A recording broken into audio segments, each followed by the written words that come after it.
Buenos días, buenas tardes, buenas noches. Ya saben que esta grabación está a disposición de ustedes las 24 horas en el aula virtual. Yo les decía la clase pasada, visiten aquí el aula virtual. Estén al tanto,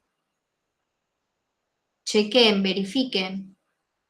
Si hay alguna actualización, nos mantenemos en comunicación, yo los alerto desde el foro de avisos y también en el grupo de WhatsApp. Si no se sumaron, les recomiendo que se sumen.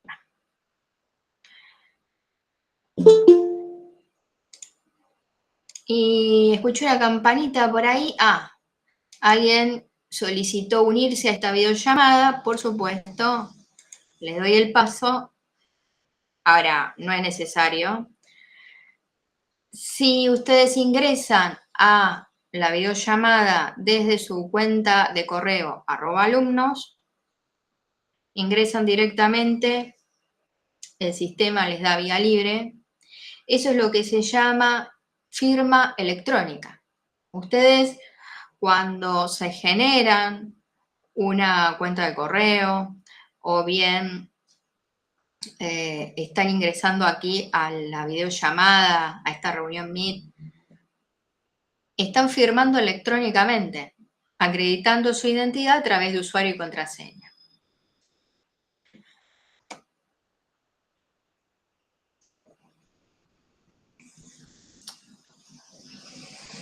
Acreditar su identidad con usuario y contraseña habilita, les permite, les da acceso a el Workspace, al aula Meet, ingreso al campus, ingreso a la cuenta de correo institucional, a la clase que se está desarrollando en esta plataforma.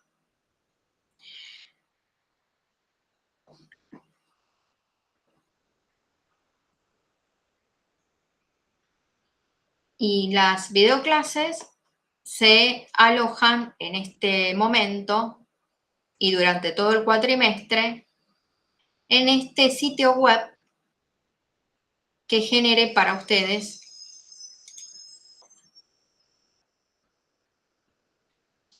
online clases y más.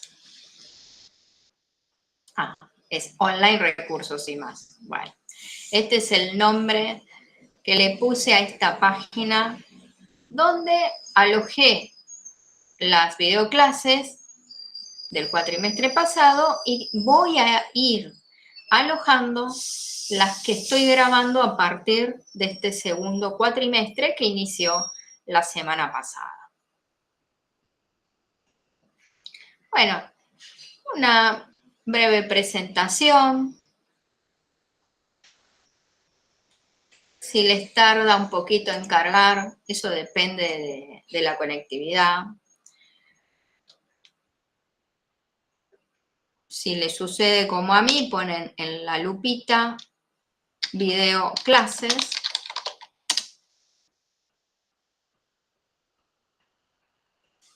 Y les va a salir las secciones donde está alojada la videoclase.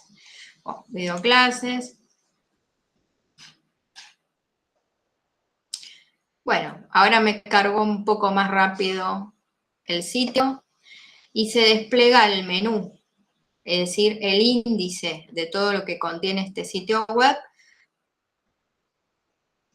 además de la introducción, una sección específica donde alojo las clases que fueron grabadas y las que se van a ir grabando, 2025 segundo cuatri y repositorio de contenidos. Otra sección se llama documentales. Hay una tercera sección que se llama IA, inteligencia artificial.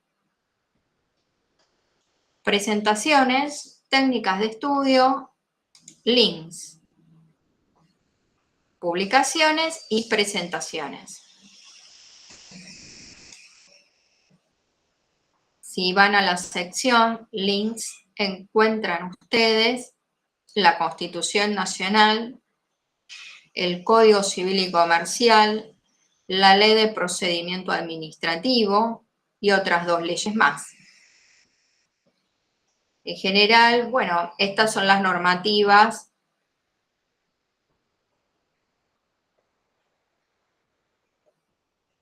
que trabajo durante este segundo cuatrimestre en función a las clases que están a mi cargo, ¿no? Derecho público, Constitución Nacional y la Ley de Procedimiento Administrativo. Actualizada. Si esta fuera una materia de Derecho Privado 1, Código Civil y Comercial. Derecho Privado 2, Código Civil y Comercial, por supuesto, y la Ley General de Sociedades. Si esto es derecho laboral y de la seguridad social, bueno, en el marco de esa materia les indico, bueno, vean la ley de contrato de trabajo. Ahora, para ustedes, en derecho público, Constitución en mano y la ley de procedimiento administrativo actualizada. En esta sección, links, encuentran ustedes otros contenidos relacionados con hermenéutica y el valor de la palabra, la vestimenta del magistrado, amparo colectivo, amparo sindical y el derecho tutelado, sistemas de enjuiciamiento penal, consumo sustentable, dossier legislativo, ciencia, tecnología e innovación.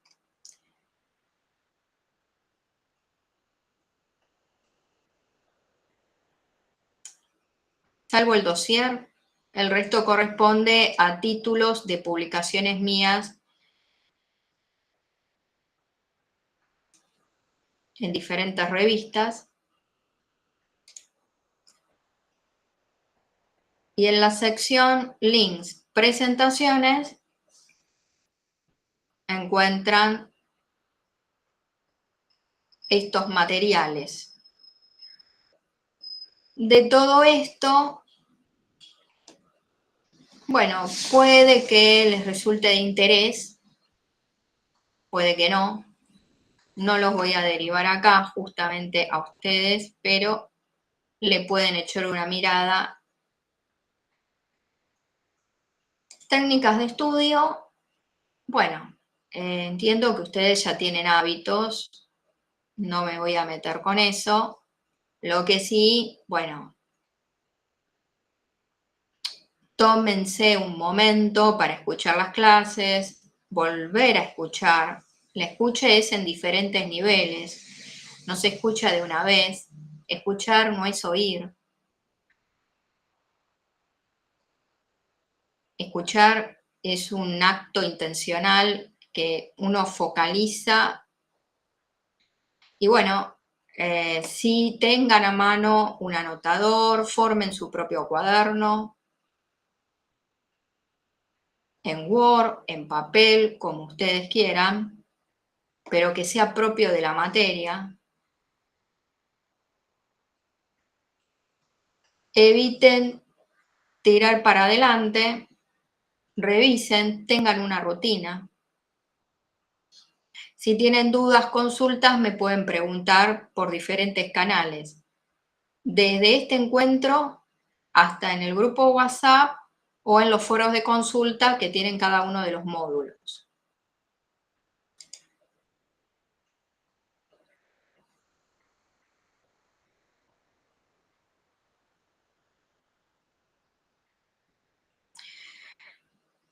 Este sitio, Online Recursos y más, es una página web que generé para mis alumnos. Y en el índice encuentran ustedes una subpágina que dice presentaciones. Bueno, de todas las presentaciones que hay aquí, unas cuantas corresponden a derecho público.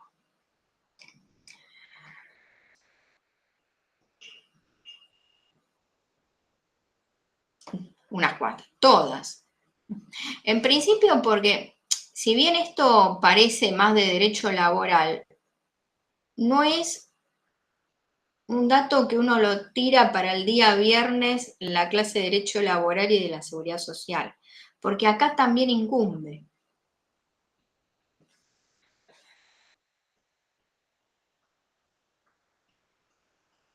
A ver, si yo les pregunto a ustedes, yo no sé si ustedes han visto esa materia, si ya la han cursado con otro nombre en otro lugar, como por ejemplo legislación laboral. Pero a ver, si yo les hago la pregunta, ¿dónde ubican esa especialidad? ¿Dentro del derecho público o dentro del derecho privado? ¿Y ustedes qué me dicen?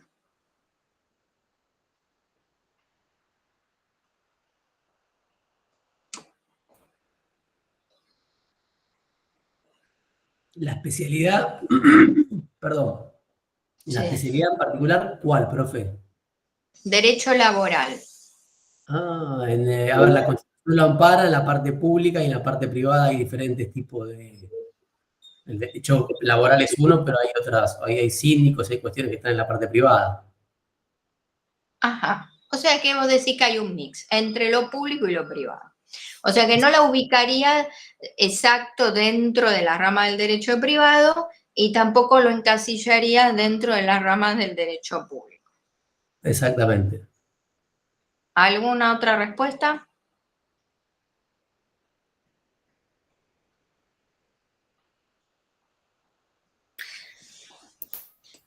Sí.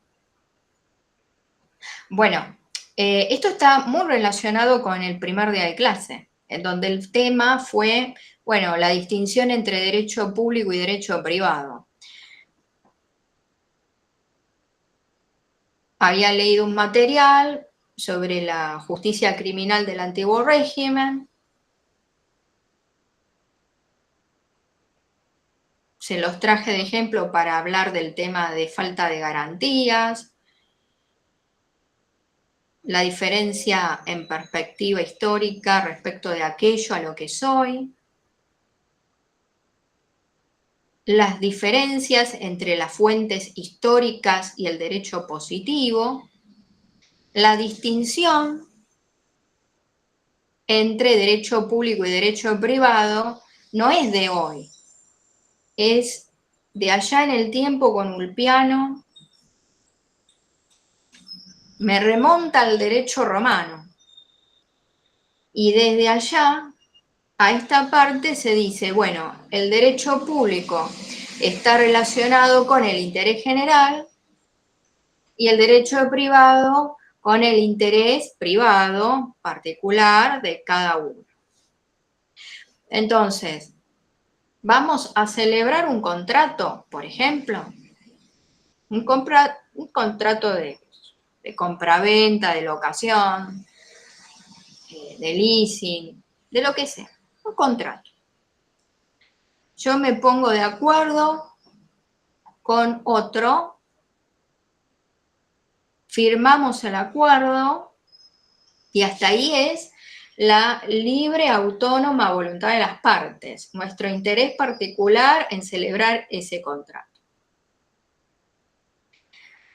Pero la historia no queda ahí, porque esa autonomía, esa libre, autónoma, plena autonomía de la voluntad de las partes, yo y el otro, y en el interés que estamos eh,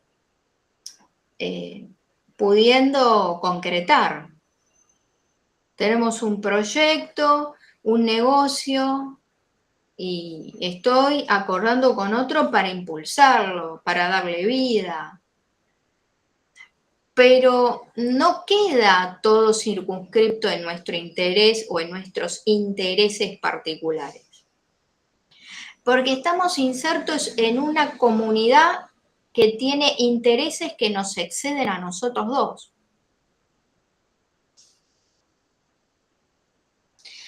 Eso es el interés, aquello que nos rodea, es el interés general y nos excede, nos rodea, bordea la libre autónoma voluntad de las partes. no es todo lo que yo quiero o lo que nosotros queremos, porque hay algo que nos excede, porque nosotros en definitiva, ¿qué somos? Un subsistema dentro de otros subsistemas que son más grandes y así sucesivamente. Si tomo la teoría de los sistemas, que no es nueva tampoco, viene de allá de la década del 50, y que se aplica a todo, sea para estudiar derecho, sistemas, biología, etc. Entonces,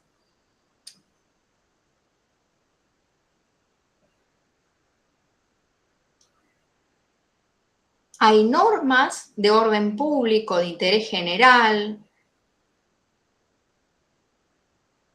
indisponibles, es decir, que nosotros no podemos disponer sobre ello.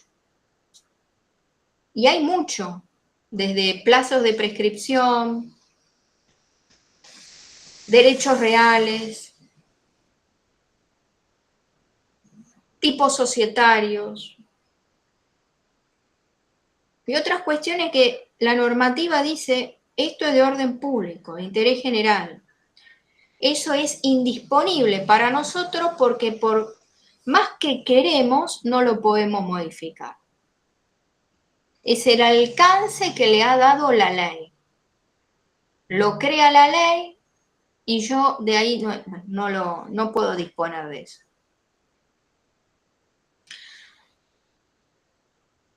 Normativas de orden público, de interés general, indisponibles, imperativas. Imperativas.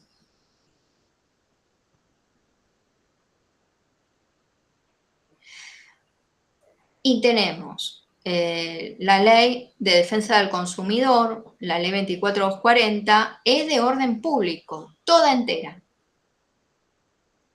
Toda la Ley 24240 de Defensa del Consumidor y del Usuario es de orden público, de interés general,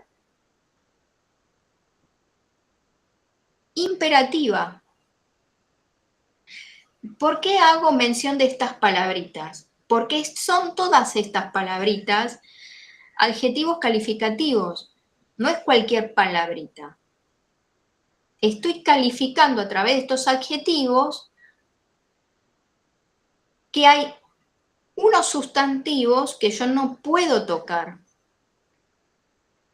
no lo puedo modificar, aun cuando lo acuerde con ustedes y nos pongamos de acuerdo.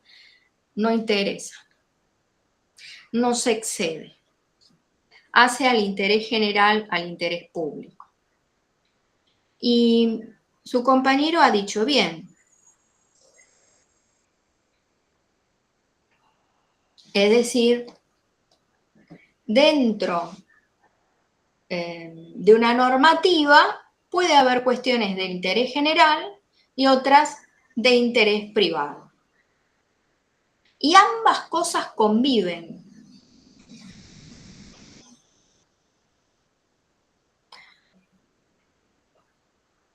En el caso del derecho laboral y de la seguridad social, yo lo ubico enteramente dentro del derecho público.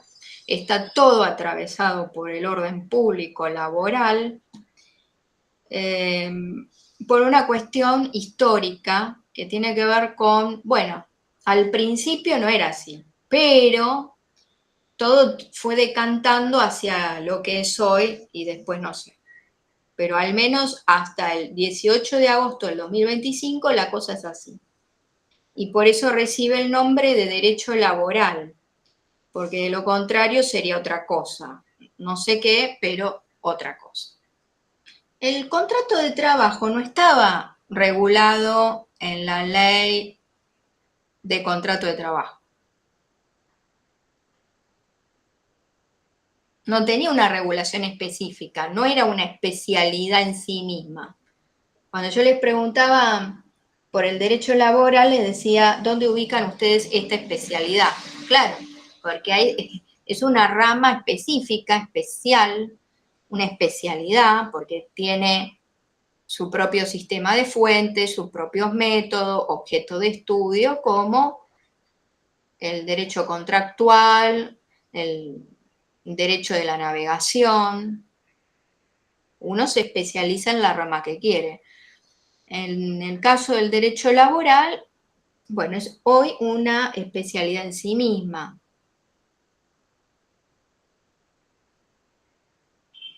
Pero no siempre fue así.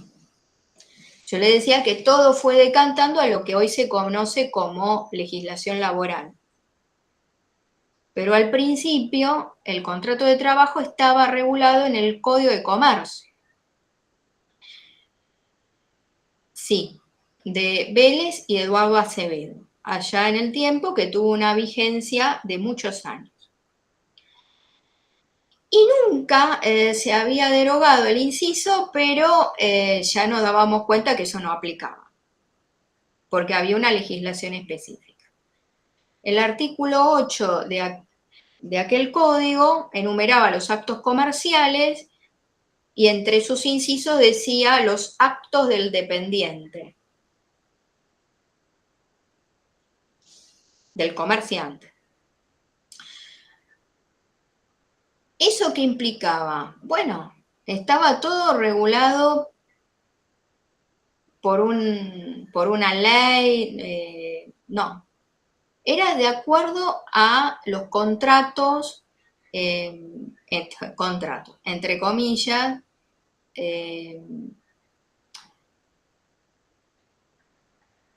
regido por la autonomía de la voluntad de las partes, que también era una ficción, porque en realidad quien impone las condiciones de trabajo es uno. Y eso fue a lo largo de la historia y hasta hoy. Entonces, cuando surgen conflictos, y eso entra en la escena, bueno, se decide regularlo. Bueno, se va a establecer un piso mínimo por debajo del cual no se puede negociar. Lo que yo estoy haciendo hasta el momento es explicarle lo que les voy a decir el día viernes a los alumnos que estudian Derecho Laboral y de la Seguridad Social. Sí, porque es lo mismo.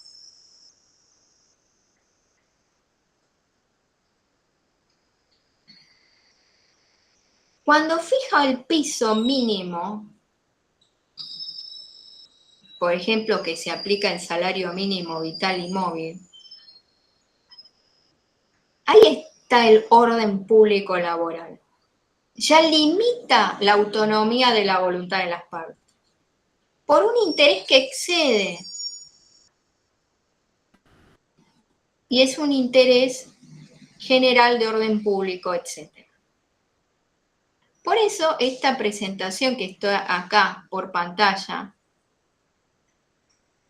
que revela las diferentes etapas de la revolución industrial, hace a la materia.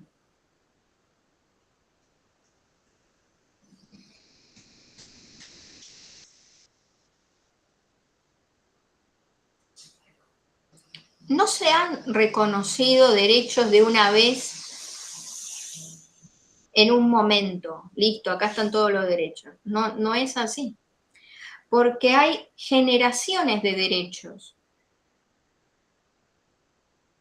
que han sido reconocidos a lo largo de diferentes etapas en la historia.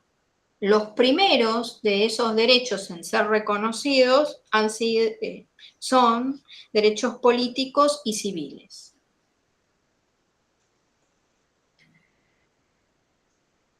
Por eso, con el primer movimiento constitucional, allá en el siglo XVIII, los primeros derechos en reconocerse son derechos políticos y civiles.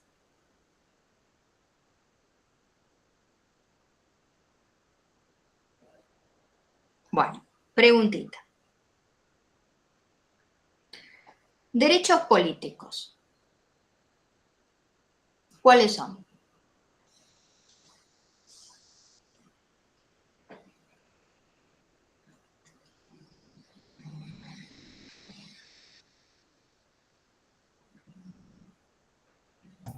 Profe, de vuelta que le escuché la pregunta. ¿Cuáles son los derechos políticos? Por ejemplo, puede ser el derecho a votar. Bueno, bien. Votar. Votar es el acto por el cual se ejerce el derecho político de sufragar. Bien, bien, bien, está bien. Elegir y ser elegido, votar. Derecho a una asociación política. Bien, bien. Muy bien. Bien. Derechos civiles.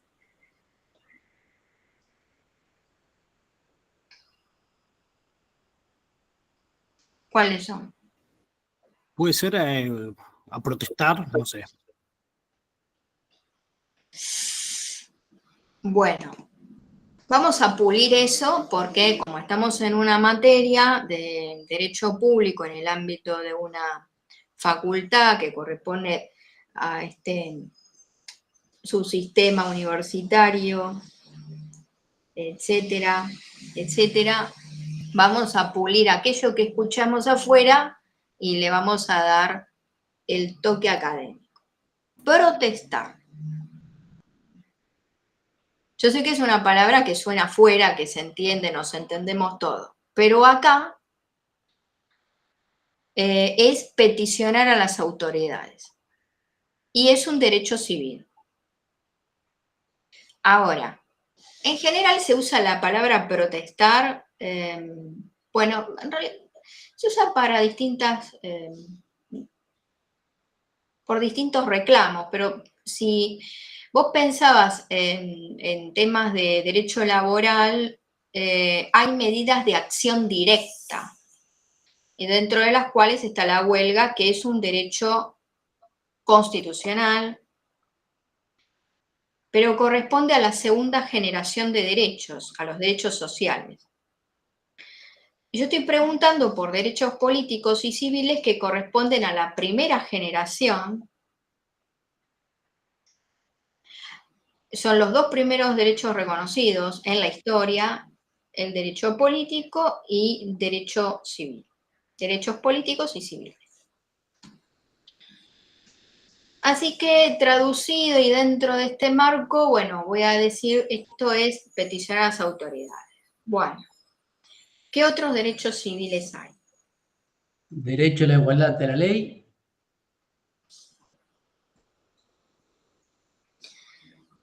El derecho de, bueno, es un principio. Sí, es un principio. Eso. Bien. Derecho de la propiedad privada. Bueno, vamos a ir por parte. Por parte, bueno. Bueno, porque son bueno, principio de igualdad. Yo dije principio. Sí. Porque, ¿qué es la palabra principio? La palabra principio alude a una de esas fuentes del derecho, los principios generales del derecho. Los principios también hay específicos por materia. Por ejemplo, en el derecho tributario y financiero, la igualdad ante la ley, la igualdad en la base de los impuestos y las cargas públicas. Es una igualdad entre iguales, es decir, que amerita establecer una serie de categorías para hacer razonable la imposición de un hecho impositivo, ¿no? Bueno, la igualdad ante la ley. Corresponde a la primera generación de derechos. El derecho de propiedad privada, la inviolabilidad de la propiedad privada, es una garantía, artículo 17 de la Constitución Nacional. Vamos a mencionarlo dentro de los derechos civiles. Ahora, si ustedes tienen que ir a buscar todo esto en la Constitución Nacional, ¿dónde está?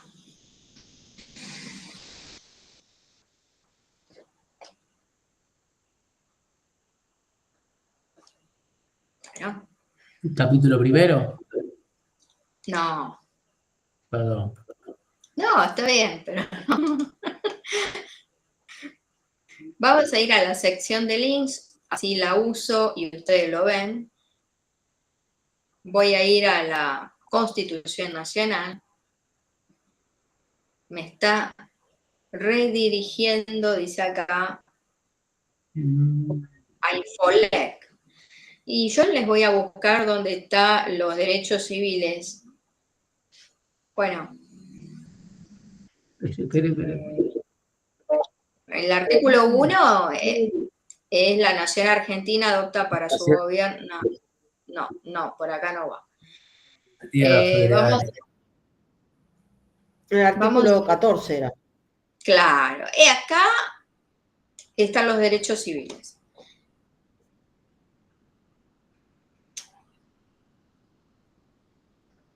Todos los habitantes Ahora, nacidos con sus derechos. claro, gozan de los siguientes derechos conforme a las leyes que reglamenten su ejercicio. Sí, alguien una vez me puso a saber, no, pero a saber es un modismo de la época de allá del continente. No, a saber si querés saber. Bueno, tenés que estudiar y todo eso, que es un derecho civil, por supuesto. Está dentro de los enumerados expresamente, en este artículo. Ahora, no estaba todo expresamente. El uso de esta palabra en este momento yo la estoy empleando porque hay otra palabrita que se le opone que no es expresamente, sino implícitamente. ¿Por qué? Porque esta enumeración, ¿qué les parece a ustedes? Es bastante cortita para decir cuáles son todos los derechos civiles que tenemos. Bastante cortito. ¿Por qué? Porque a su vez hay otros derechos que, aunque no estén expresamente enumerados, están implícitamente reconocidos. Por ejemplo, acá dice de asociarse con fines útiles. Esto significa con fines benéficos, con fines útiles. Poder formar una sociedad, una SA, una SRL. Bueno, eso está acá. Derecho de asociarme con otros. Eso es un derecho que está explícitamente, expresamente, reconocido en el artículo 14 de la Constitución Nacional.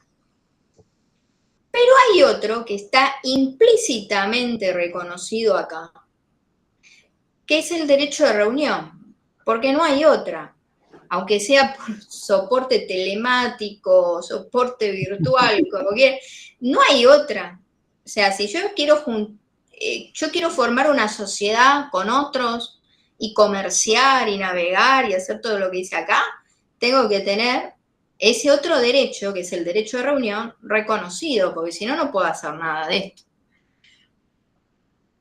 Y así hay otros derechos que aunque no estaban, ahora voy a emplear el pasado por algo que voy a decir luego. Si esto no está expresamente dicho, ¿yo puedo decir que no me lo reconocieron? No.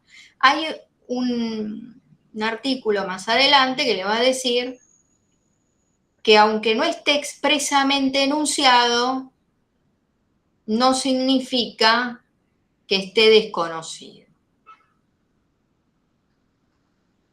Artículo 33. Las declaraciones, derechos y garantías que enumera la Constitución no serán entendidos como negación de otros. Derechos y garantías no enumerados. Esto que yo estoy interpretando y analizando con ustedes es hasta una lectura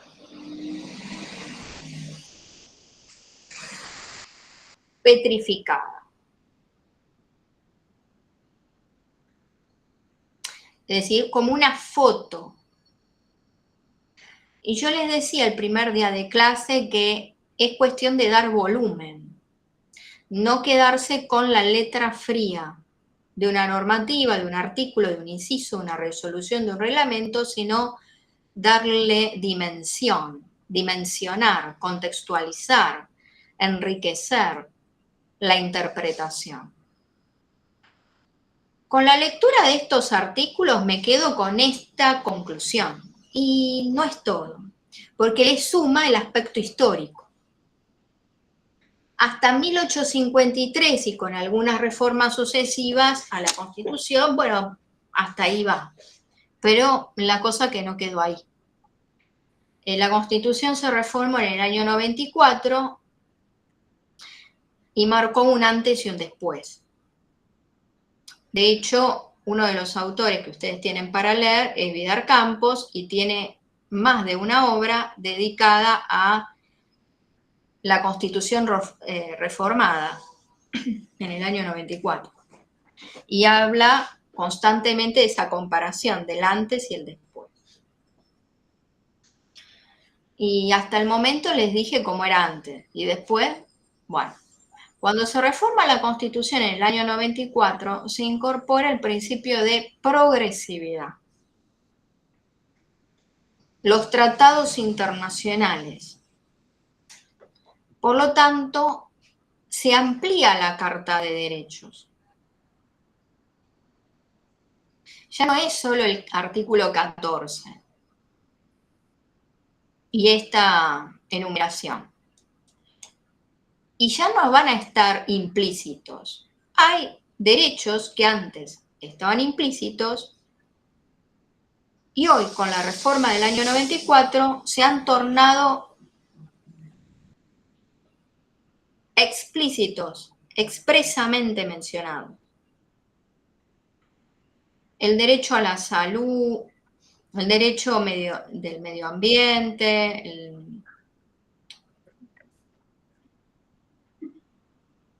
el derecho de reunión.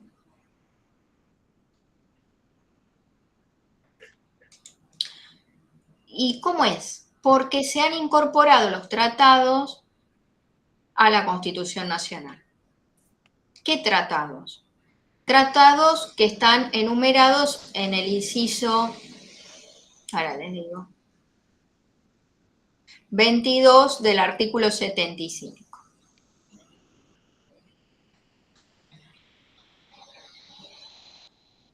La Declaración Americana de los Derechos y Deberes del Hombre, la Declaración Universal de Derechos Humanos, la Convención Americana sobre Derechos Humanos, el Pacto Internacional de Derechos Económicos, Sociales y Culturales, el Pacto Internacional de Derechos Civiles y Políticos y su protocolo facultativo, la Convención sobre la Prevención y la Sanción del Delito de Genocidio, la Convención Internacional sobre la Eliminación de todas las formas de discriminación racial, la Convención sobre la Eliminación de todas las formas de discriminación contra la mujer, la Convención contra la Tortura y otros tratos o penas crueles, inhumanos o degradantes, la Convención sobre los Derechos del Niño, y en las condiciones de su vigencia tienen jerarquía constitucional.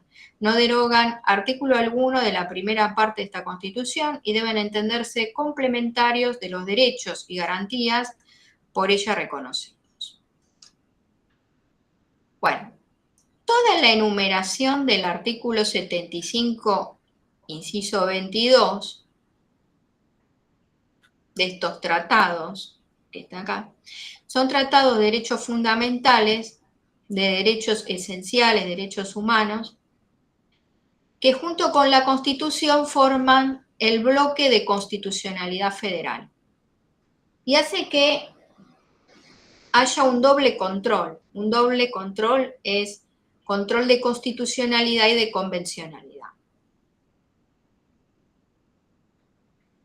Es decir, si vamos a dibujar la pirámide que representa el ordenamiento jurídico, la Constitución y estos tratados están ahí, arriba. Forman un bloque.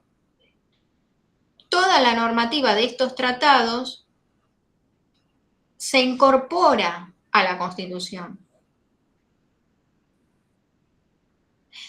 Hubo una disquisición gramatical, así como una interpretación léxica acerca si es con jerarquía comparable o sin incorporados. Bueno, esa disquisición semántica se deja a un lado, porque en definitiva no derogan artículo alguno, amplían la Carta de Derechos, sirve para interpretar, echar luz a casos complejos, y entonces, bueno, se entienden incorporados. Entonces, aquello que estaba implícito, si lo buscan en cualquiera de estos tratados, lo van a encontrar, por un sentido de progresividad. Ahora, hagan el ejercicio. De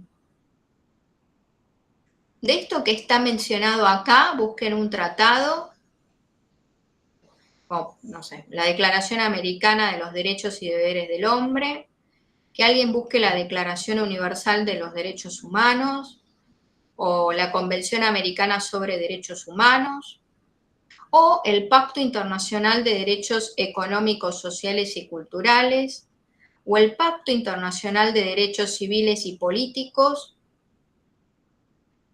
que en cualquiera de estos seguramente van a encontrar el derecho de reunión. Si quieren lo pueden hacer en este momento, no hay problema, y me dicen, acá está el artículo, acá lo encontré. Pues bien, ese derecho que antes estaba implícito, hoy con esta incorporación, está explícitamente dicho.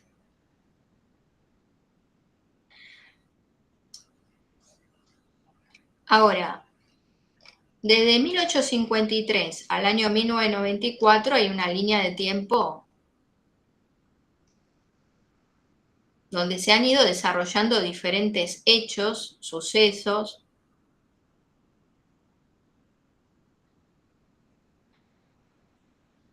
Es decir, el primer movimiento constitucional, allá con la Revolución Francesa, un hecho importante, pero ahí no quedó por todo. La segunda generación, lo que se dice el movimiento constitucional social, constitucionalismo social,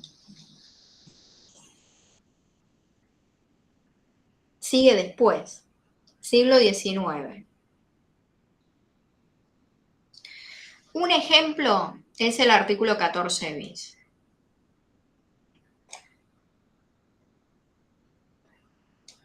No voy a rezar. No sé si me levantó la manito o si quiere entrar. Ah, alguien puso artículo 20. Yo puse eso. Claro, muy bien, te agradezco.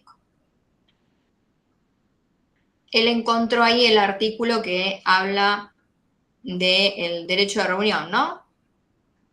Exactamente, en la Declaración Universal de los Derechos Humanos, artículo 20. Bueno, ahí ya tiene un lugarcito en un artículo de un tratado que está ahora incorporado a la Constitución Nacional. La segunda generación, o el constitucionalismo social, siglo XIX, tiene otras conquistas que tienen que ver con el trabajo. Bueno, el 14 bis dice, el trabajo en sus diversas formas gozará de la protección de las leyes, las que asegurarán al trabajador 2 puntos.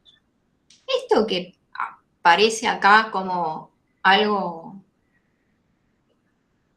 no sé, como que es una verdad revelada, no lo fue siempre así. Ya les dije, el contrato de trabajo estaba regulado en el Código de Comercio. Como decir regulado es mucho. No había legislación laboral. Lo que existía como una forma de previsión era el ahorro. El ahorro, si alguien podía hacerlo, para sortear dificultades futuras, contingencias, relacionadas con la enfermedad y la vejez o un accidente. o quedarse sin empleo, entonces poder sortear el momento hasta encontrar otro trabajo. Pero si la persona no tenía cómo hacerse el ahorro, iba a las instituciones de beneficencia y por caridad, extendiendo la mano, podía recibir algo. Porque no existía la legislación laboral. Digamos, que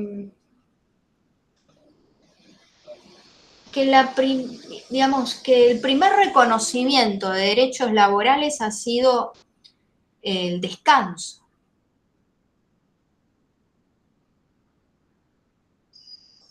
Y estoy remontándome al año 1902, 1905.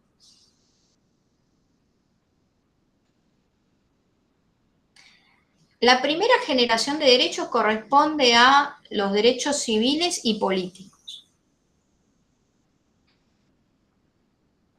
Esto de la autonomía de la voluntad de las partes, mencionado allá en el Código de Vélez, Código Civil de Vélez, o mismo el Código de Comercio de Vélez y Eduardo Acevedo, aplicado acá es una ficción, porque justo no están en pie de igualdad. Hay uno que tiene más posibilidades que el otro. El otro va por una fuente de trabajo a hacerse de un ingreso, y estamos también hablando de un tipo de sociedad donde, bueno, uno proveía y los otros eran las cargas de familia.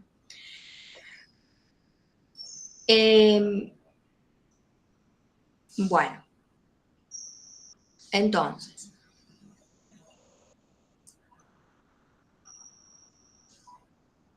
el trabajo en sus diversas formas gozará de la protección de las leyes, las que asegurarán al trabajador.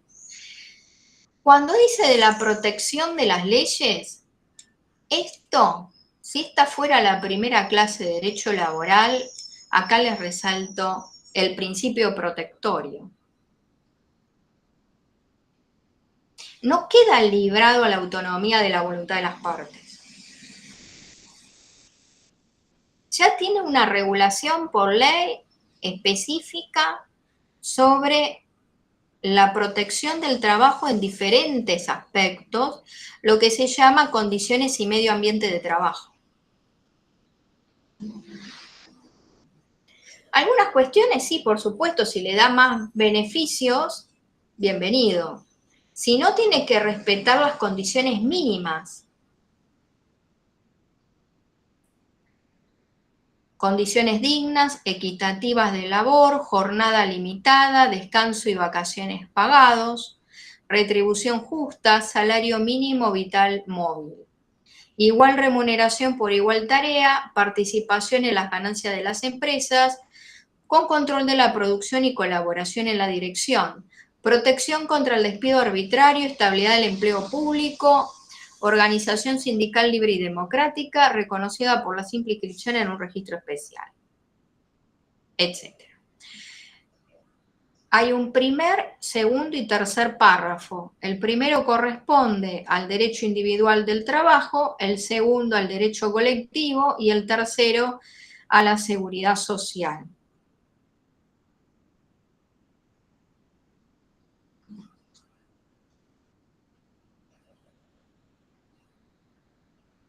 Los primeros derechos en esta rama han sido el derecho a un descanso, a la jornada limitada, que el trabajo no será considerado mercancía. Esto dice el Tratado de Versalles. Sería interesante que buscaran el año de la firma de ese tratado.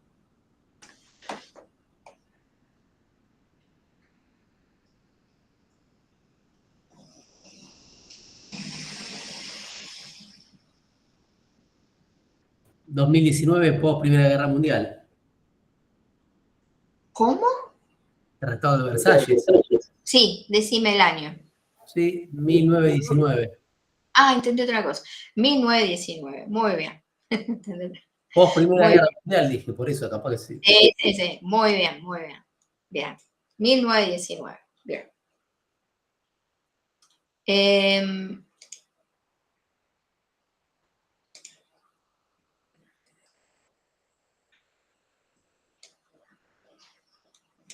Resalto el segundo párrafo del artículo 14 bis. Dice, queda garantizado a los gremios. Gremio. Hay unos fallos de la Corte Suprema de Justicia ya en el año 2009, donde se debatía acerca de qué significa la palabra gremio. ¿Por qué? Porque la ley de asociaciones sindicales hace una distinción que aquí el artículo 14 bis no hace. Traigo de ejemplo esto porque así les explico el control de constitucionalidad. ¿Qué decimos? Que la Constitución y los tratados están ahí, en la cúspide, ahí arriba. Están por sobre cualquier otra norma del ordenamiento jurídico. Bueno, en este caso, haciendo la comparación, el contraste con la ley de asociaciones sindicales, bueno, hacemos el dibujito. Yo ahí le voy a decir.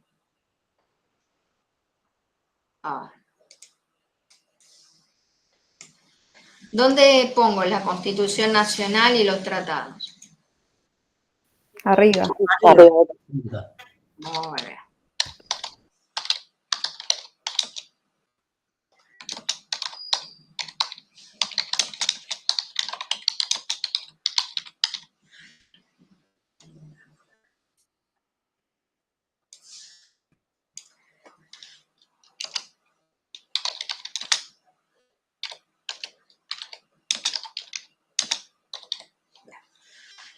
Y la ley de asociaciones sindicales la voy a poner más abajo.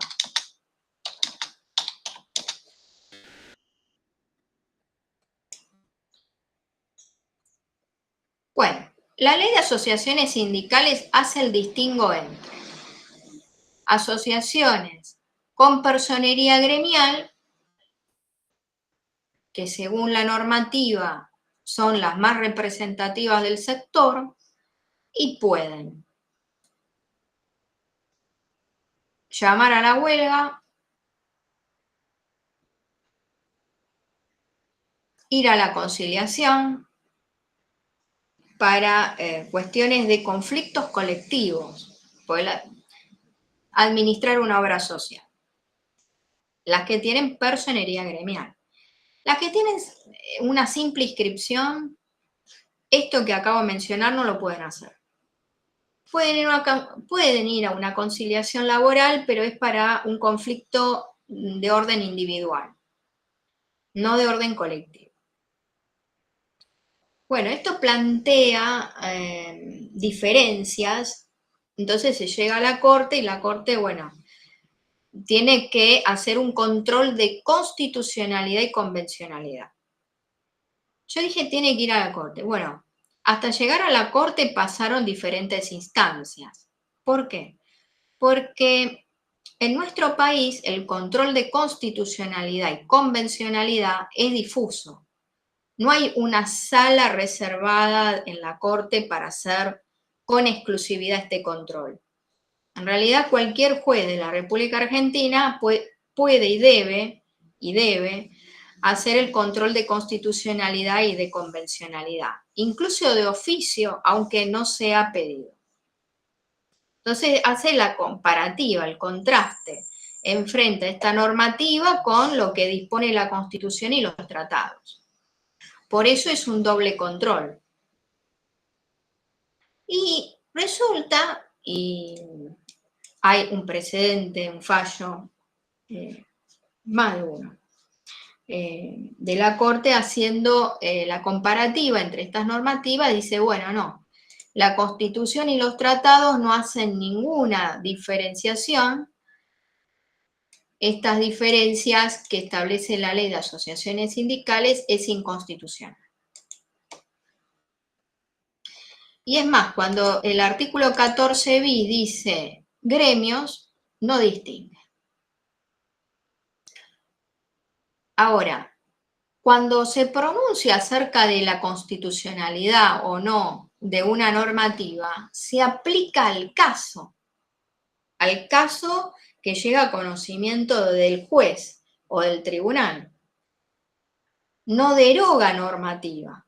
Por eso la normativa sigue vigente, y de hecho está vigente la distinción entre asociaciones simplemente inscriptas y otras con personería gremial, porque aquello que se declaró inconstitucional solo aplica al expediente, a ese caso.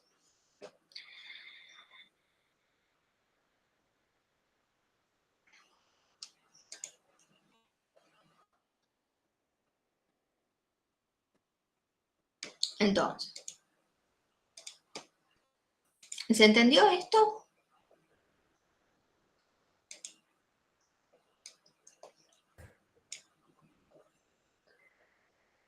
¿Alguna duda, alguna pregunta?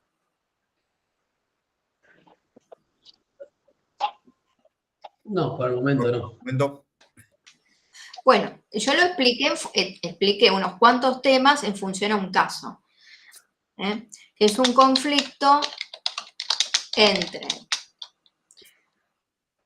una norma, unas normas que están en la ley de asociaciones sindicales, con artículos de la Constitución y los tratados.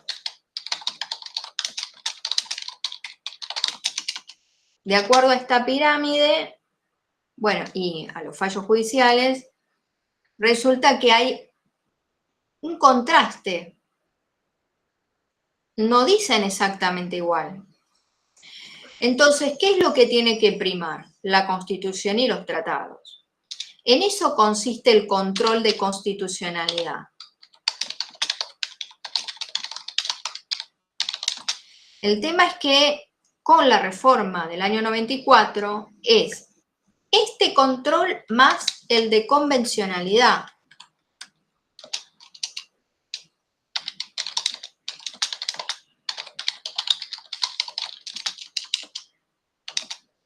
Porque hay que poner en juego estas normativas de la ley de asociaciones sindicales, el artículo 14 bis y lo que dice el resto de los tratados, ¿no? Que dicen los tratados. ¿Cómo es el control de constitucionalidad? Es difuso. Estos casos que yo les comento llegó hasta la Corte, pero hasta llegar a la Corte fue de una instancia inferior, superior, hasta llegar al máximo tribunal. Y les decía que el control es de oficio.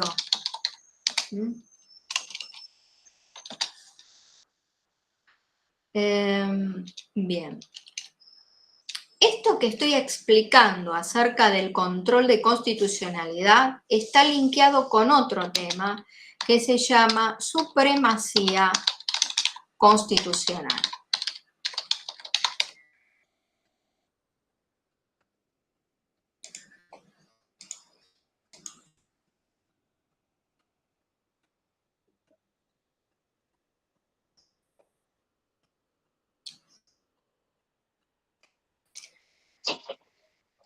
Disculpe, linkeado a la supremacía Constitucional. y me perdí. Constitucional, muchas gracias. Bueno, la Constitución Nacional tiene una estructura. En nuestro caso hay una apertura, un preámbulo, una introducción.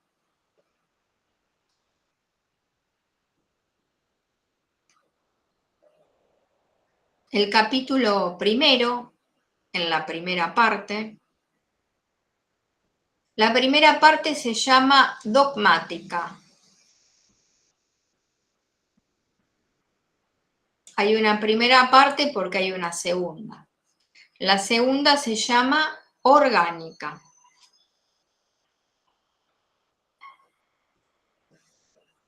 La parte 2, la segunda parte, hace una descripción de la estructura del Estado federal,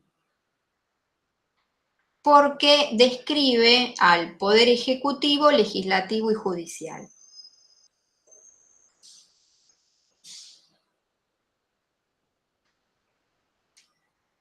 La primera parte se llama dogmática, y ahí ustedes van a encontrar las declaraciones, derechos y garantías. Al reformarse la Constitución en el año 94, se incorpora el título nuevos derechos y garantías. Y ahí ustedes van a identificar derechos de cuarta generación que tienen que ver con derecho del consumidor y del usuario, el derecho al ambiente, sano, apto, equilibrado para el desarrollo humano, el amparo, el habeas data, el habeas corpus.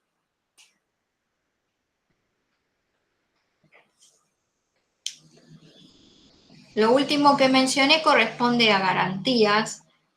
El amparo, el habeas data, el habeas corpus también tienen etapas históricas de formación. Nacen como creaciones pretorianas, terminan legisladas y luego se incorporan a la Constitución Nacional. ¿Saben ustedes qué es una creación pretoriana?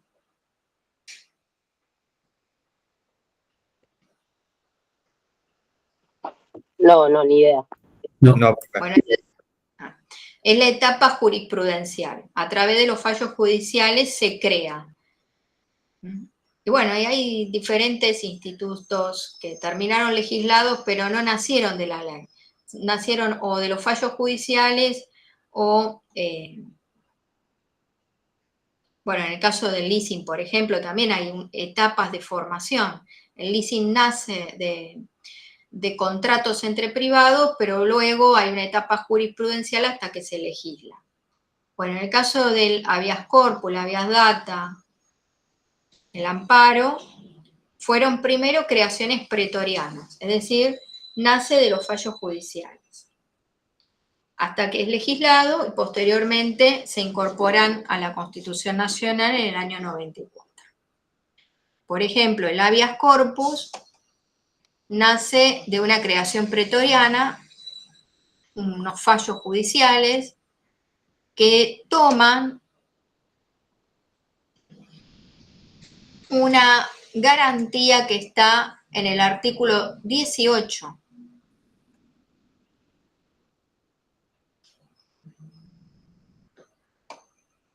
Ni arrestado sino en virtud de orden escrita de autoridad competente.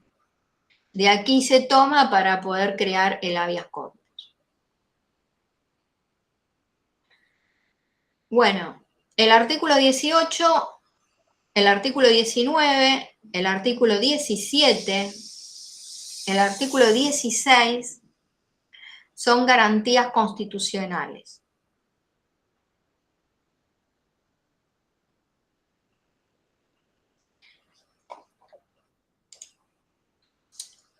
Bueno. ¿Qué son los derechos? ¿Qué son las declaraciones? ¿Y qué son las garantías? Son tres cosas distintas. ¿Saben ustedes qué es una declaración?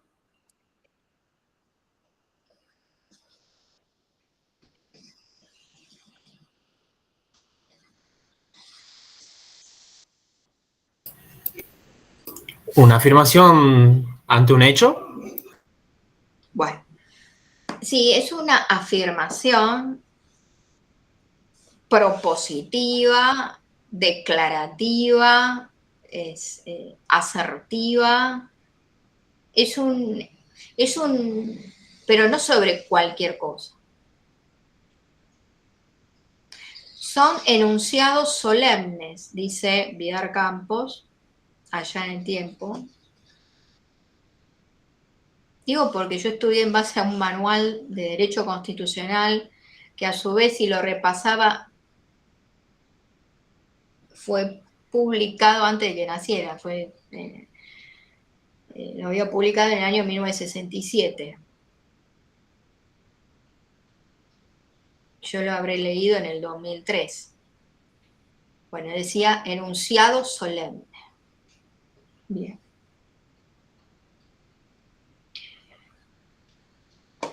¿Sobre qué cuestiones? Definen la identidad política y la forma de gobierno de la nación. Bien, sobre cuestiones de contenido político.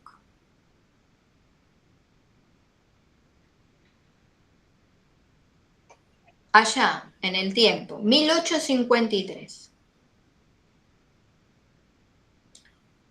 La nación argentina adopta para su gobierno la forma representativa republicana federal, según le establece la presente Constitución. Acá tenemos enunciado solemne, declaración de contenido político.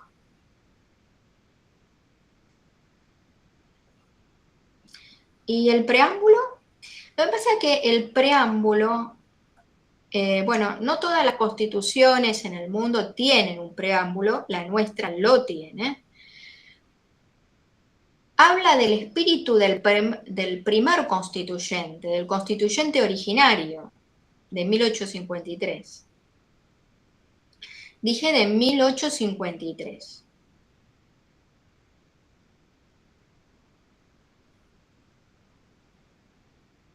Año donde había diferencias y Buenos Aires no estaba incorporada a la Confederación hasta que se reforma la Constitución en el año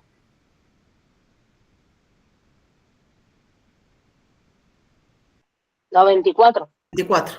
no, no, No. no. Ah, en el 60.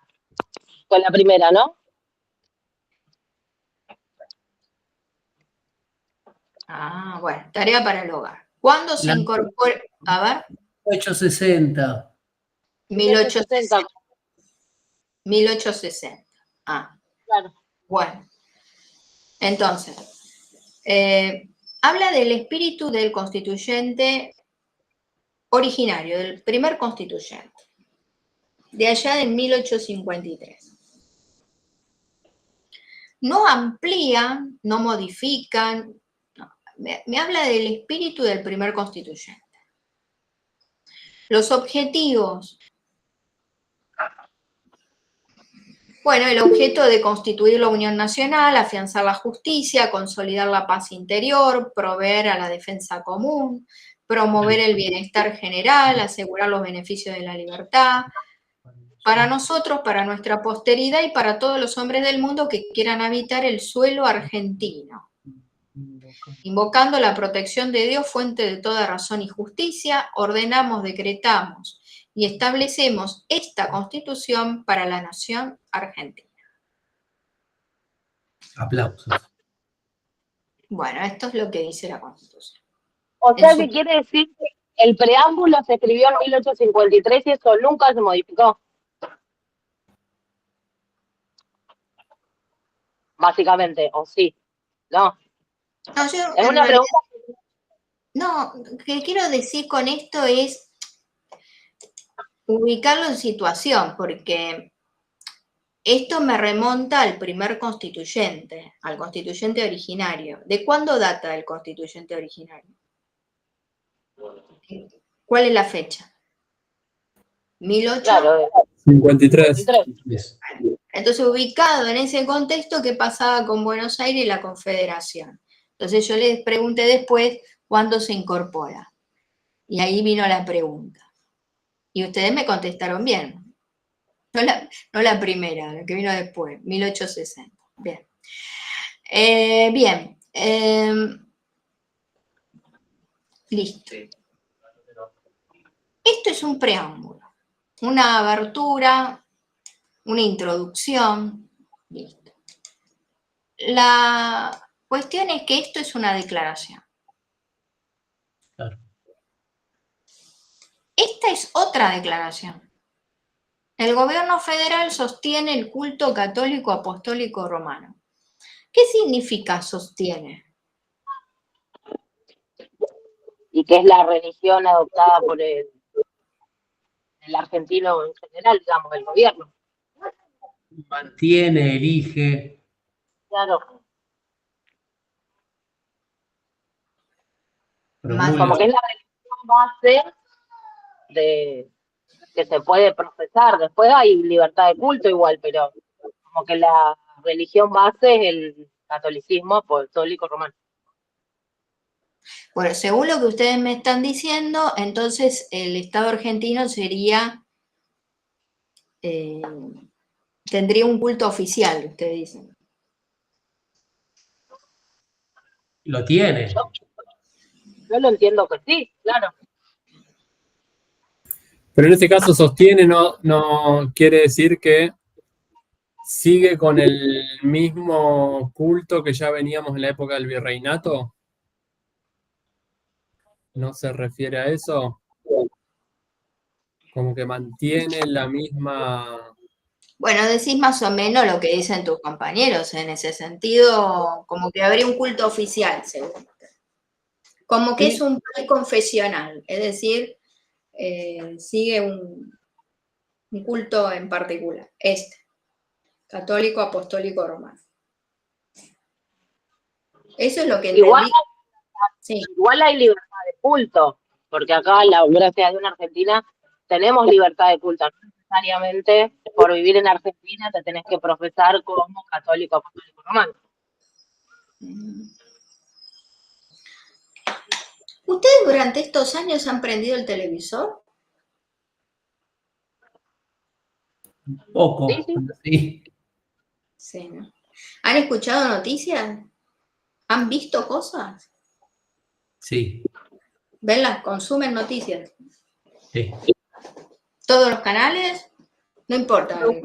Algunos, no todos. No todos. Bueno, no me quiero meter con eso, pero más o menos están al tanto de las cosas.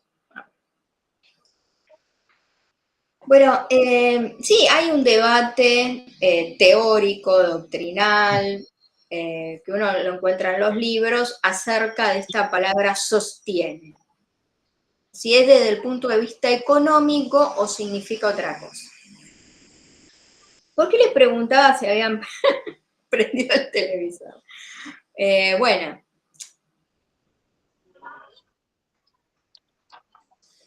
Si una, digamos, porque justamente lo que quiero decirles es lo siguiente, que no hay culto oficial. No significa eso. De hecho, algunas, cuando han tenido que ver al Papa, ¿cómo se vestían? ¿De negro o tenían el tul blanco? De negro. Bueno, ahí tenés la respuesta. Incluso Ok. hasta diplomáticamente el país no es considerado como que tenga un culto oficial. Dije diplomático, ya por etiqueta, por cuestión diplomática, ese velo negro significa que no tiene este culto oficial. Esto significa otra cosa. Sostiene tiene que ver con el sostenimiento económico, no como culto oficial. Ah, viene por ahí. Okay. No sabía. Sí, pero lo pregunto, hago hincapié en esto porque a veces encuentro estas cuestiones como de cierto desconocimiento acerca del tema. Bueno, ahora, el sostenimiento tiene que ver con una cuestión económica, ¿está?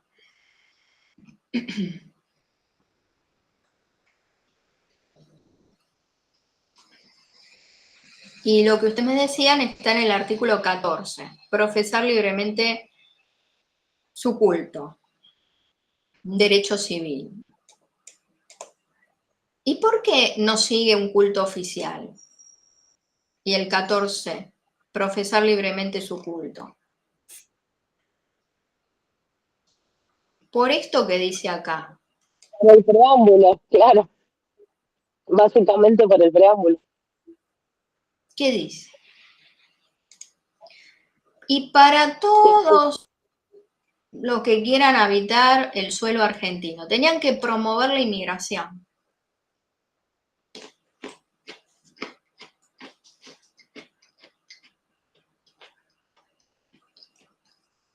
No solo por una cuestión de poblar. El trabajo. Gente que Sí, que necesitaba mano de obra. Claro. Bien.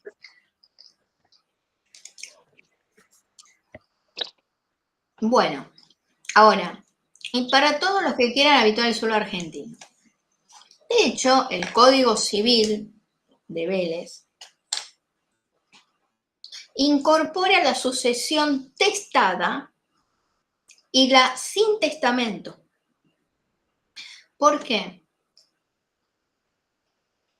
Bueno, uno de ustedes habló de la época colonial, ¿no? De continuar una tradición. Eso es lo que yo entendí. Bueno, tiene que ver con eso. Por eso moría testado, con testamento.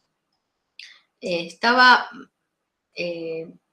voy a decir mal visto, entre muchas comillas, porque en realidad morir sin testar era no resolver las cuestiones terrenales o de bienes patrimoniales que no le iba a permitir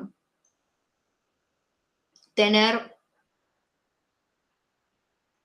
un acceso directo al cielo. La cosmovisión de valores de la época y en esa creencia de que al morir testado ordenaba los bienes patrimoniales, descansaba en paz el alma. De hecho, hay registros de todas las dificultades que se planteaba, pues la gente se olvidaba y hasta llegar a ese momento no había hecho el testamento. Pero Vélez Arfiel, cuando redacta el código, dice, no, tengo que prever la situación del testamento y de aquel que muere sin testamento. Por esto, porque podían venir con otras creencias. Pero en definitiva eso no interesaba, porque tenían que abrir las puertas a la inmigración.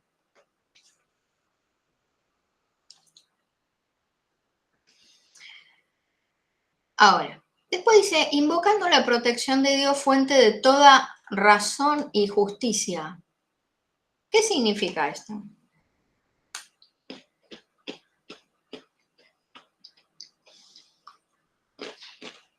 El espíritu del primer constituyente tenía esa creencia, ¿o no? Uh-huh. Bueno, la cuestión es que estaban imbuidos de un espíritu ius naturalista, de derecho natural.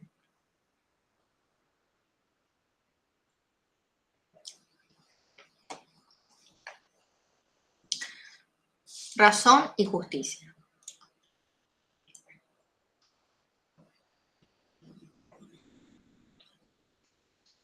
Bueno, otra declaración. Acá. Las autoridades que ejercen el gobierno federal residen en la ciudad que se declare capital de la República por una ley especial del Congreso. Previa sesión hecha por una o más legislaturas provinciales del territorio que haya de federalizarse.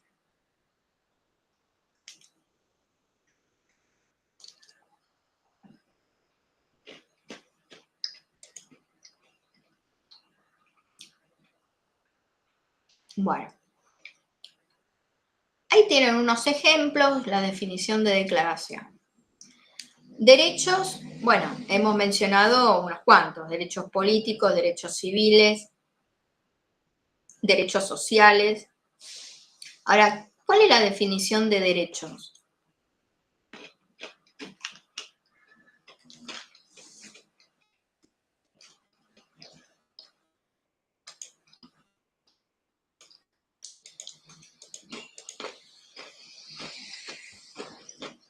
Facultades, libertades y potestades que la Constitución reconoce a todas las personas. Muy bien.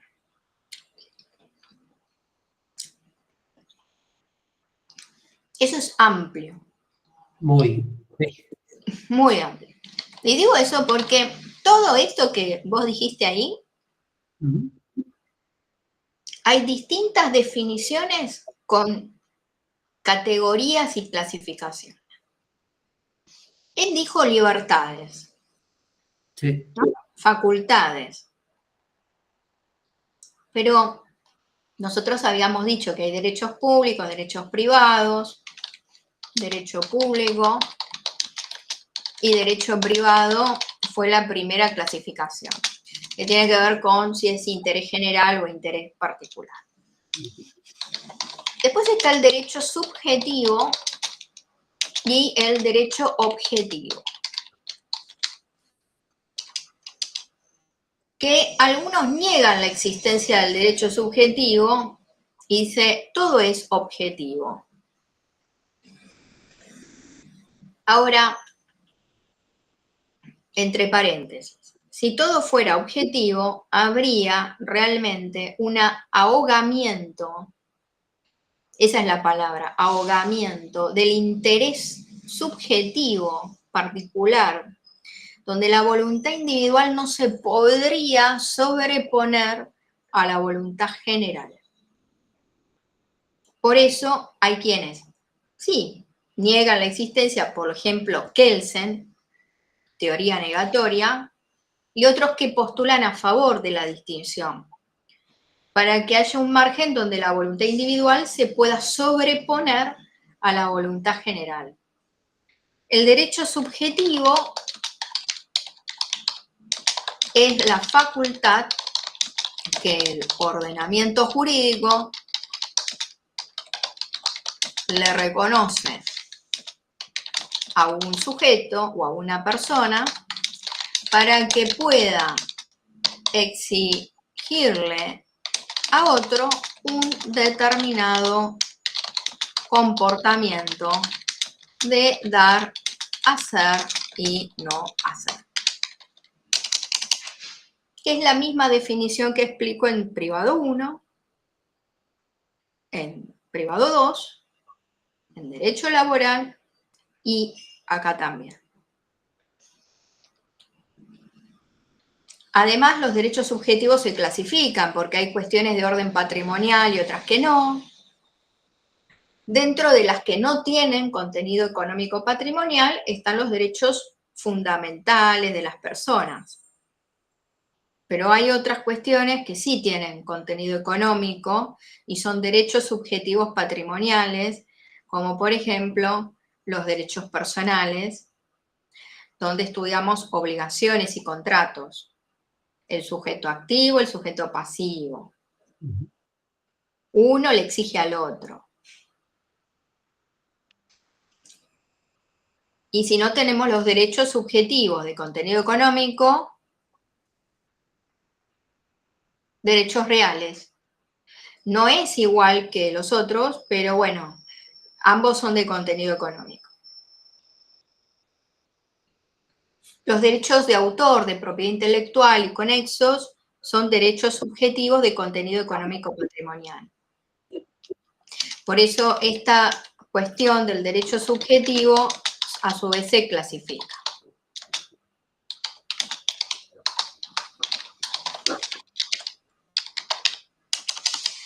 El derecho positivo es el derecho vigente, pero hay algo que está por sobre, que es el derecho natural.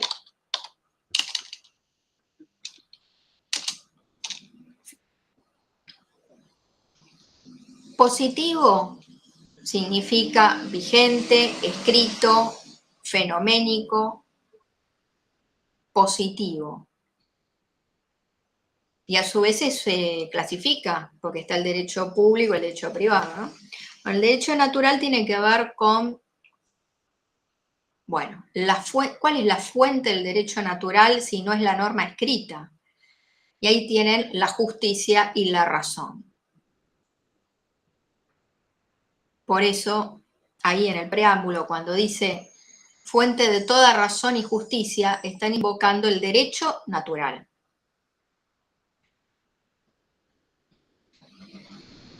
¿Por qué? Porque es el constituyente originario. Antes de eso no hubo otra cosa. O sí, hay una fuente superior a lo positivo y se remiten a Dios, a la razón y a la justicia.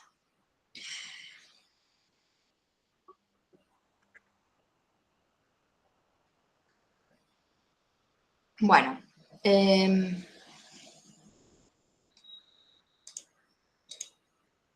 y nos quedan las garantías.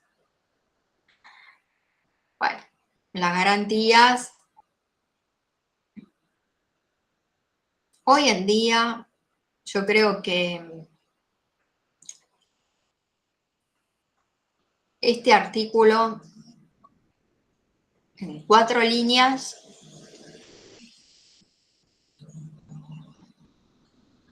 dice todo lo que tiene que decir.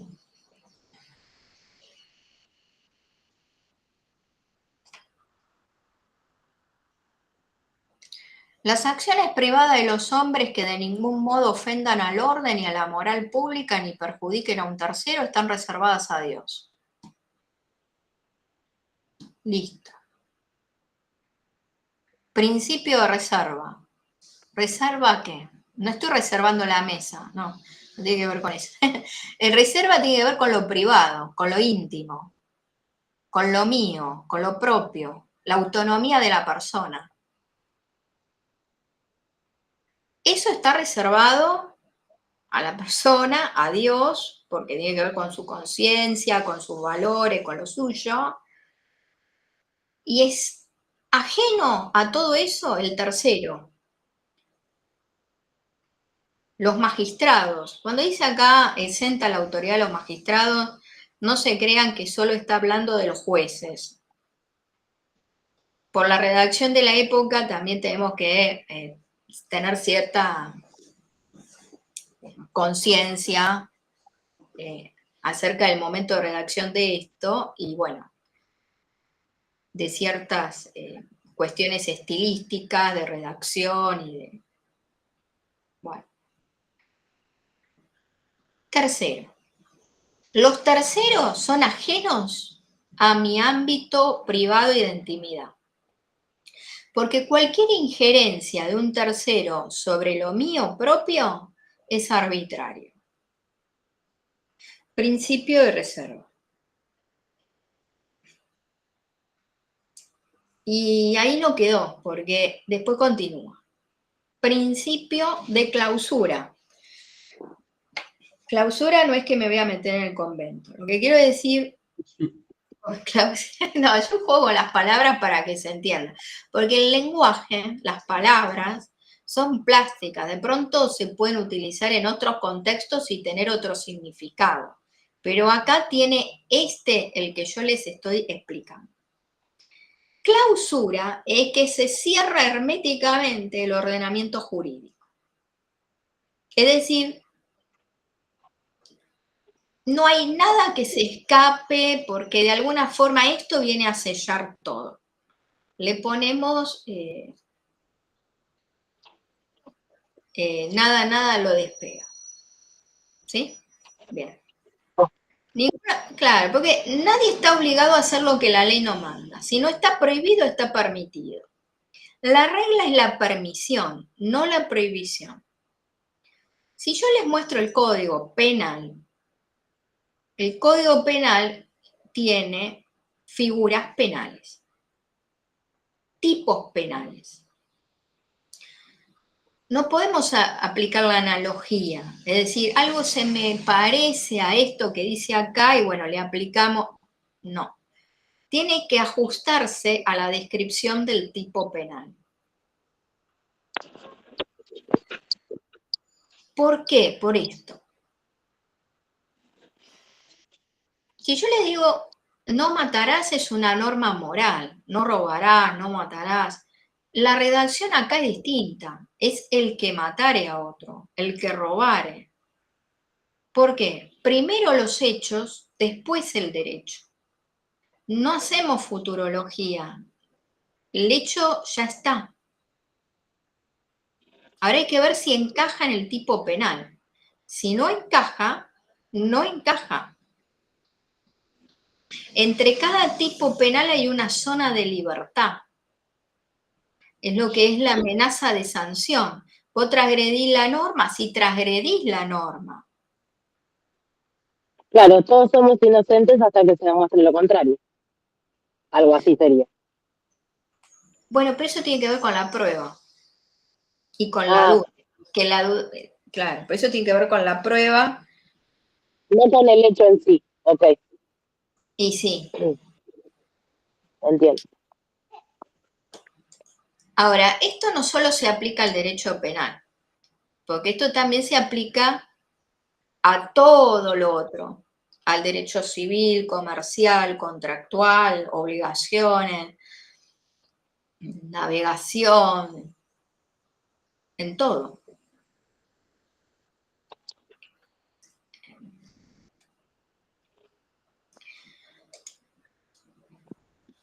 Otra garantía es ningún habitante de la nación puede ser juzgado sin juicio previo fundado en ley anterior al hecho del proceso.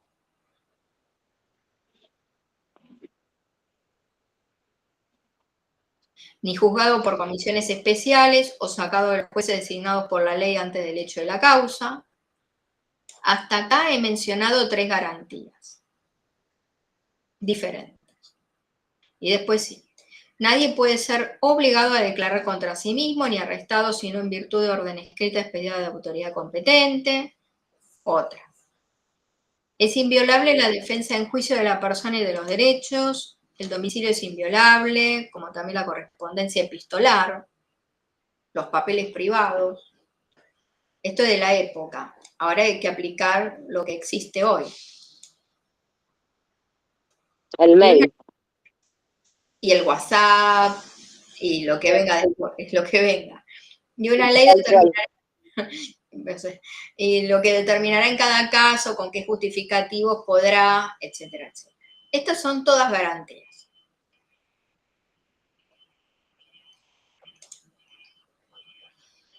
El 17 es la propiedad es inviolable.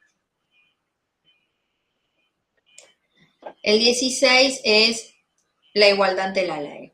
Todos sus habitantes son iguales ante la ley y admisibles en los empleos sin otra condición que la idoneidad. La igualdad es la base del impuesto y las cargas públicas.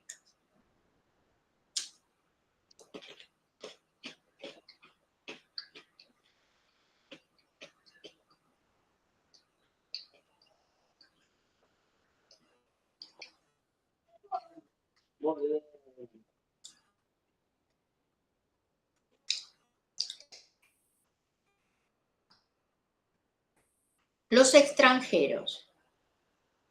Artículo 20.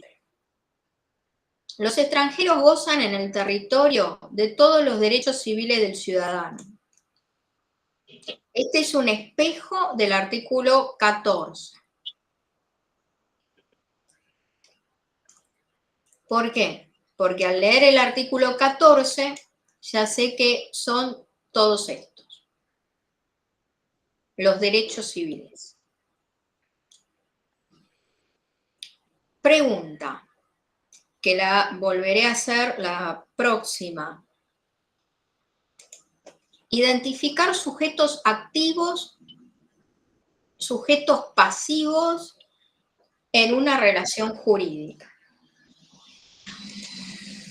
¿Quiénes son los sujetos activos de los derechos civiles? ¿Quién es el sujeto activo del derecho político?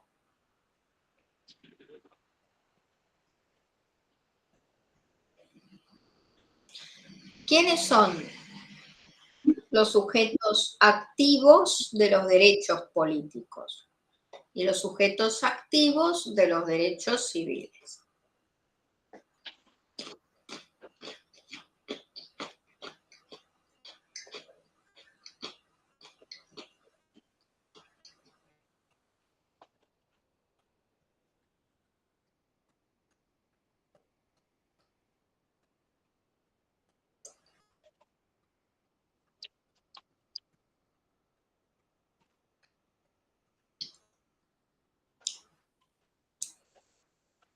Derechos civiles. Habitantes. Sujeto activo. Derechos políticos. Sujetos activos.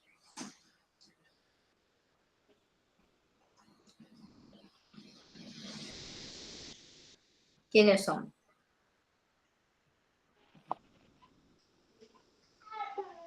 Los ciudadanos.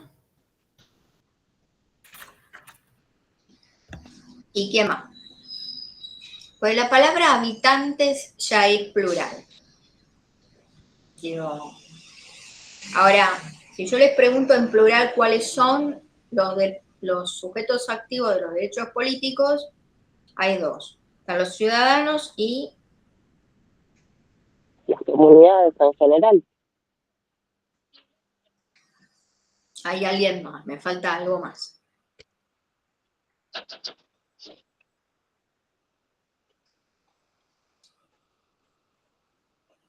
Los ciudadanos, por supuesto.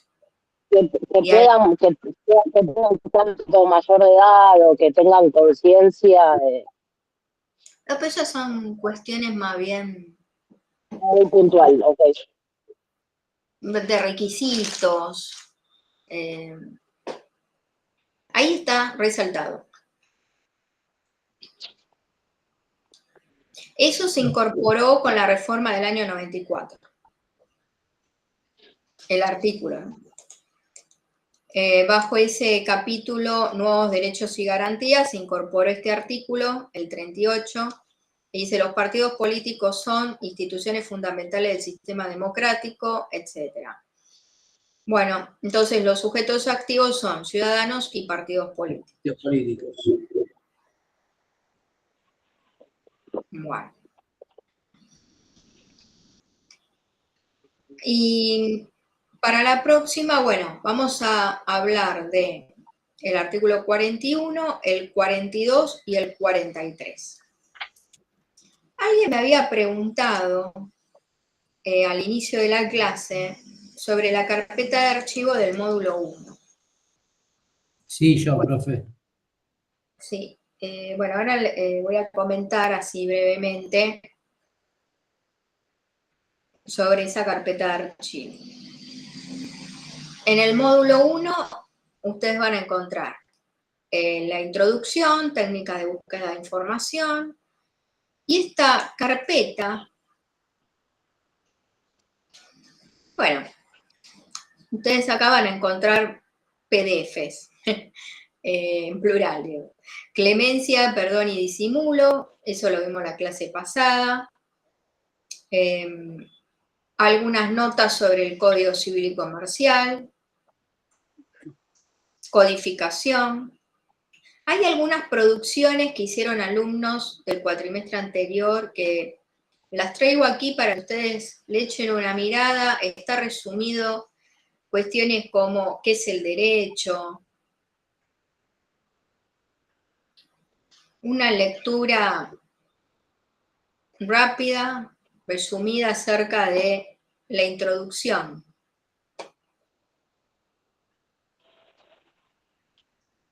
Profe, ¿puede ser que haya archivos que están duplicados?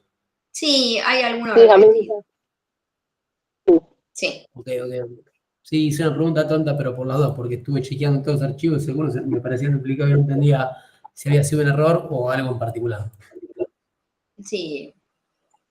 Y bueno, acá hay unas presentaciones sobre el estudio igual de la Constitución.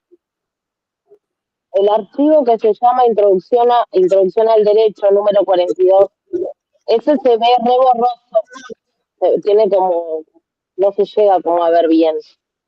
Bueno, Este. no lo habrá llegado a leer bien, pero este paddle que está por acá, algunos paddle, que dice Introducción al Derecho, acá, bueno, han trabajado sobre ese artículo que vos decís que no lo pudiste leer bien. Bueno, entonces anda directo al paddle, que ellos te van ahí a ilustrar con algunos conceptos que leyeron de ese autor. Bueno,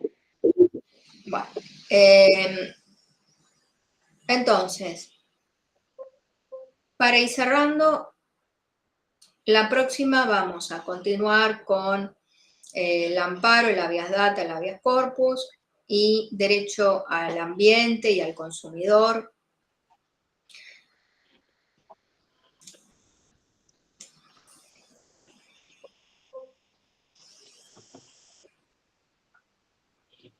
Y a este PowerPoint sobre las características de la democracia, del sufragio. Bueno, gracias. Bien.